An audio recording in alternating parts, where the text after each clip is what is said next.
Pronto, então, aqui está a apresentação, deixa eu aumentar aqui a tela.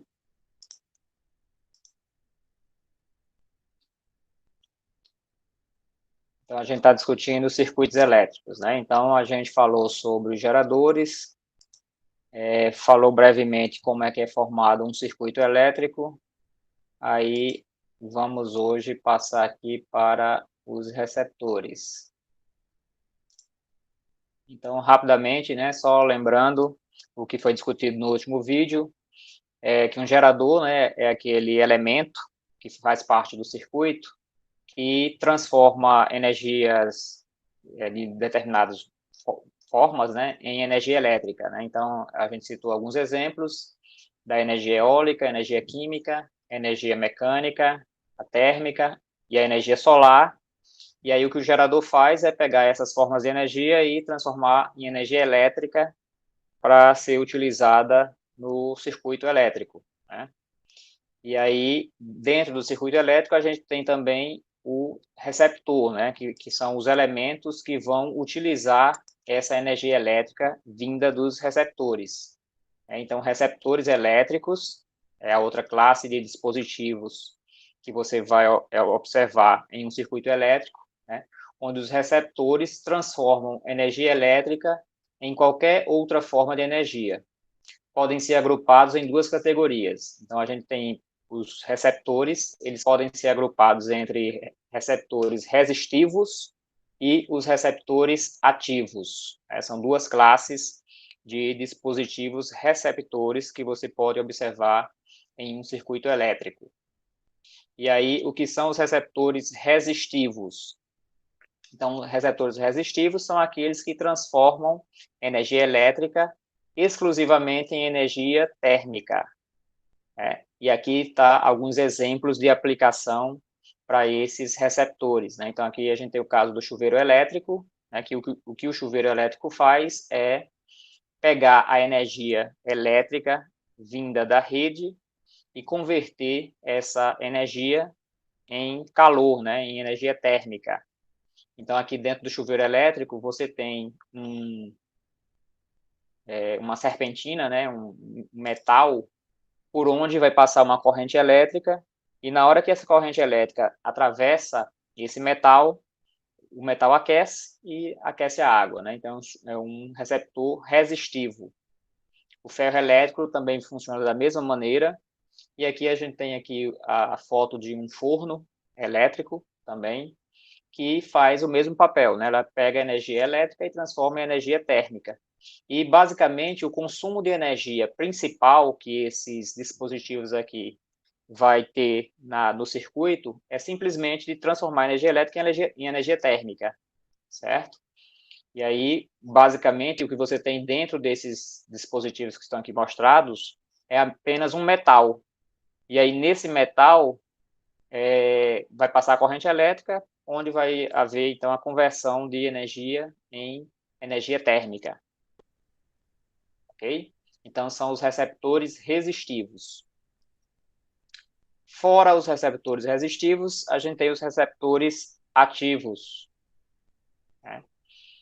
O que são os receptores ativos? São os receptores que transformam a energia elétrica em outra forma que não exclusivamente em energia térmica. Né? Então, aqueles receptores que pegam a energia elétrica das cargas elétricas e transformam em outras formas de energia, não somente em energia térmica, né, transformam em outras formas de energia, esses são chamados de receptores ativos.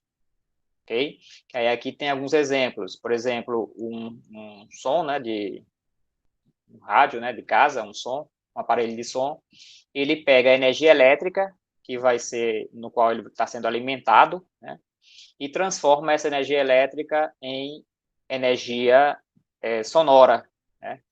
Transforma aquela forma de energia que veio em uma forma elétrica, essa energia transformada em energia sonora, e esse é o principal, é a principal conversão de energia que você vai obter aqui num aparelho de som, né? A energia vai chegar até a gente, né? A gente vai fazer uso dessa energia na forma de energia sonora.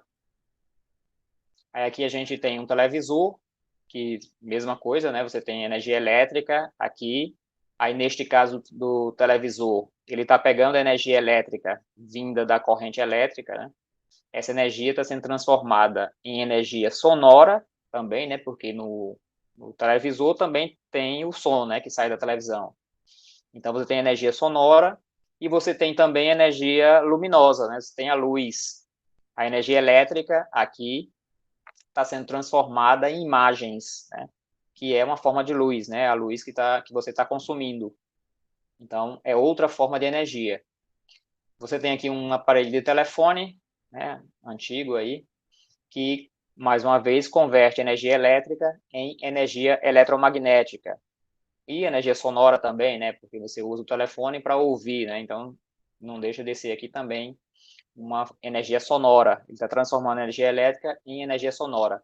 E aqui temos um exemplo de um liquidificador que vai pegar a energia elétrica da rede e converter essa energia basicamente em energia mecânica, né? Você tem um movimento aqui da hélice dentro do liquidificador que está sendo a transformação da energia elétrica em energia mecânica, né? Então, nos receptores ativos, a energia elétrica está sendo transformada em outras formas de energia, ok?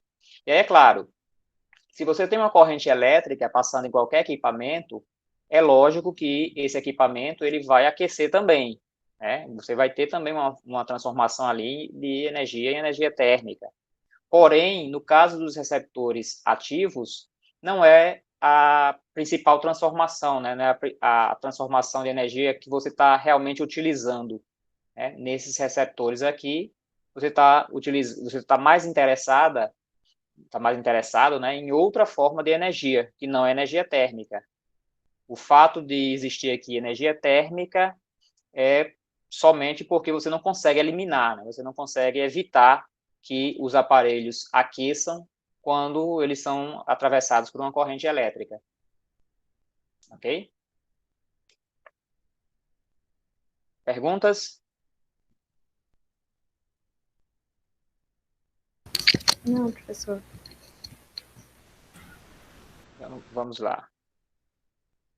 E aí, dentro dos receptores resistivos, né, a gente vai classificar aqui, vai denominar o resistor, né? O que é um resistor? Resistor é o nome dado aos receptores resistivos. São representados por uma grandeza física denominada resistência elétrica. Então, todos os materiais, eles apresentam uma determinada resistência elétrica. Como a gente viu em aulas anteriores aí, a gente viu que os materiais, eles podem ser bons condutores ou podem ser bons isolantes, né? Os materiais que são bons isolantes, eles apresentam essa grandeza física aqui, a resistência elétrica, ele vai ter uma resistência elétrica elevada. Significa que nesses materiais você vai ter uma dificuldade de fazer com que a corrente elétrica atravesse esse material, né? E aí a gente chama esses materiais, né, resistivos, né, no circuito elétrico de resistor, ok?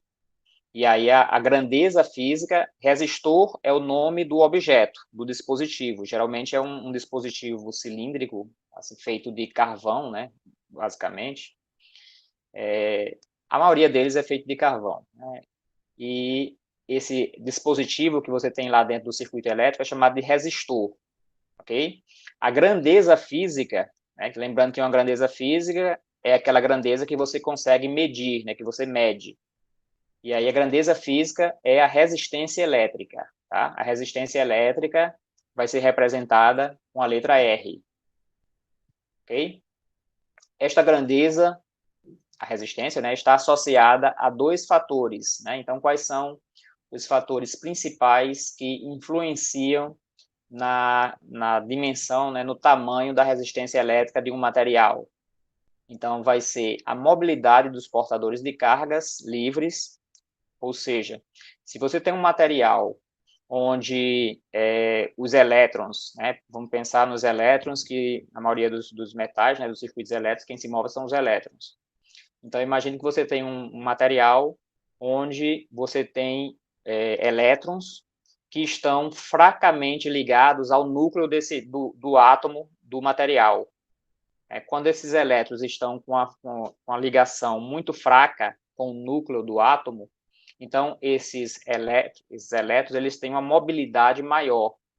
Então, quanto maior for a mobilidade dos portadores de cargas, no caso, os portadores de cargas que estou me referindo aqui são os elétrons, né? Então, quanto maior for a mobilidade dos elétrons, né, dos portadores de cargas, maior vai ser a corrente elétrica que esse material pode permitir, né, que atravesse o material, né? E aí, sendo a mobilidade grande, né, sendo a mobilidade dos elétrons grande, significa que a resistência elétrica do material é pequena, porque se os elétrons conseguem se mover mais rapidamente, significa que você consegue estabelecer naquele material uma corrente elétrica elevada.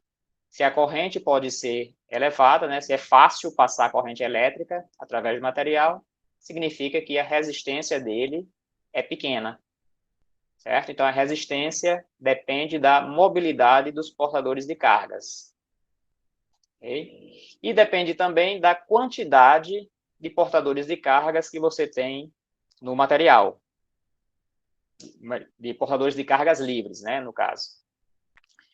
O que acontece? Lá no átomo, não sei se vocês já devem ter visto isso em química, né? Você tem lá o átomo, aí você tem o núcleo do átomo, onde estão os prótons e os nêutrons, aí você tem a camada elétrica, né? Lá da distribuição atômica. E aí vocês devem se lembrar que a última camada de energia, né, que os elétrons podem ocupar é a camada de valência, que é chamada camada de valência. Quando você tem uma grande quantidade de elétrons ocupando essa camada de valência, as últimas camadas, né, do material, então você tem uma grande quantidade de cargas, que a gente chama de cargas livres. Essas cargas livres vão ser as cargas que irão produzir a corrente elétrica através do material. Certo? Então, quanto maior for a quantidade de cargas livres, maior vai ser a corrente elétrica que vai ser possível ser estabelecida naquele material. Se a corrente elétrica é grande, a resistência do material vai ser pequena, né? Porque o material vai ter uma menor resistência à passagem de corrente elétrica através deles. Ok? E aí, no circuito elétrico, né, dentro de um circuito elétrico, quando a gente vai representar um resistor, esse dispositivo aqui, né, o resistor, que apresenta uma resistência elétrica R, a gente usa esse símbolo aqui, ó. Então, em um circuito elétrico, você vai usar essa espiralzinha aqui, né, essa sanfoninha, para representar um resistor em um circuito elétrico. Então, aqui a gente tem, por exemplo, um fio, né, onde você fez a ligação nesse fio, nos terminais do fio, você colocou aqui o resistor, que apresenta uma resistência elétrica R, e aí, na hora que você estabelece uma diferença de potencial V entre os terminais desse resistor, ó, então eu tenho aqui uma diferença de potencial entre esse ponto aqui, que eu estou marcando aí com o apontador, e esse outro ponto aqui, eu vou ter uma diferença de potencial. Significa que um lado do resistor tem um potencial mais alto do que o outro lado do resistor. E aí, quando você estabelece essa diferença de potencial, você faz passar, através desse resistor, uma corrente elétrica. Ok? Aí, lembre do que a gente discutiu lá, quando a gente estava falando sobre os processos de eletrização, né? Se o potencial dos dois lados aqui do resistor, se o potencial for igual, for o mesmo, você não vai ter uma diferença de potencial. Se não tiver uma diferença, não vai haver corrente elétrica.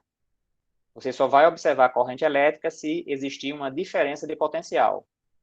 Então, nesse resistor, se você colocou uma diferença de potencial igual a V, você vai ter a passagem de uma corrente elétrica através do resistor que vai ser esse I que está aqui, né? Representado aí com a letra I.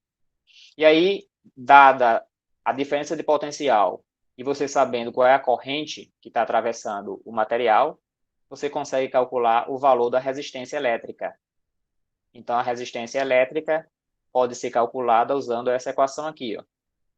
O R vai ser igual à diferença de potencial dividido pela corrente. E aí eu posso também arrumar essa equação, né, reescrever essa equação, dizendo que a diferença de potencial também vai ser igual a R vezes I. R vezes I. Então, é a diferença de potencial que você tem aqui nesse pequeno circuito, nessa representação aqui desse resistor. Ok? Lembre-se que a resistência do material, ela está associada a o resistor que você tem aqui, né? É uma característica do resistor. Na hora que você muda o resistor do circuito, você troca um resistor por outro, aí você vai ter um resistor de valor diferente, né? De maneira que, se dividindo a tensão pela corrente, você tem o valor da resistência elétrica. Ok? A tensão e a corrente são grandezas que podem mudar no circuito. Você pode aumentar ou diminuir a tensão e a corrente. A resistência, não. Quando a gente está falando de resistores, que a gente chama de resistor ôhmico, que é a próxima aula que vocês vão ter aí, o vídeo já está... Vocês vão receber o vídeo ainda hoje à tarde, mas aí quando a gente está falando de resistores ôhmicos, né, essa resistência aqui é um valor fixo, é um valor constante. Cada dispositivo, cada resistor apresenta uma resistência fixa. O que vai mudar é a tensão e a corrente. Ok? A unidade que a gente utiliza para representar a resistência elétrica, né, para medir a resistência elétrica no sistema internacional, a unidade vai ser ohm. Essa letra grega aqui, ó, que representa ohm. Essa letra, a letra grega é chamada de ômega, né? Mas o nome da unidade é chamada de ohm, O-H-M. Então, essa é a unidade que você utiliza na resistência elétrica. Por exemplo, se você diz que o resistor tem uma resistência elétrica de 200 ohms, então você escreve 200 mais esse símbolozinho aqui após o número, né? Que é a unidade. Ok? Perguntas? Professor, o vídeo que você vai passar depois da aula vai ser do assunto que você está dando agora ou de outro assunto? Vai ser a continuação desse assunto aqui. Ah, tá certo, tá certo. Certo? Então, bom, deixa eu ver se tem mais aqui. Tá. E aí, quando a gente está trabalhando, né, calculando, né, está medindo, respondendo questões a respeito de circuitos elétricos, né, a gente pode escrever a potência elétrica em função da resistência, né, dessa grandeza que a gente acabou de definir agora, né. Lembre-se que nos vídeos anteriores a gente viu que a potência em um circuito, ela pode ser calculada, a potência dada pela letra P, ela pode ser calculada como sendo a tensão que está passando no dispositivo, né, no circuito, vezes a corrente elétrica, certo? E aí, utilizando essa definição da resistência que a gente fez aqui, ó, utilizando essa equação, eu vou poder reescrever essa potência aqui em função de R. Né? De que forma? Ó, eu posso pegar aqui a potência, vai ser igual, aí aqui eu tenho V vezes I.